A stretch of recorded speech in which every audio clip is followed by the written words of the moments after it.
ยามใดอุ่นหนาฝาข้างพี่น้องให้การต้อนรับบอลสกลนครเป็นอย่างดีขอบพระคุณครับสวัสดีครับไอ้ผู้บ่าวดีเจผู้สวัสดีครับพี่น้องครับกองครับกอง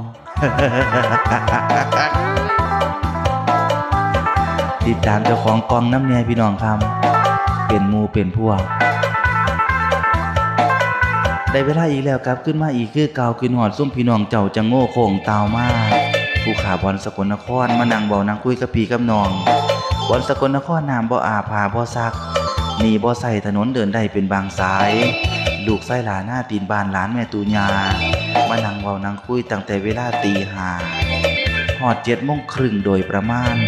ของทุกวันทุกมื้อและพี่น้องเด้อบอลสกลนครก้นขี้หายเสือไล่ตัวเก่าผ้าพันข้อสีเสาๆมานั่งเว้ากาวจ่าพี่น้องเอ้ย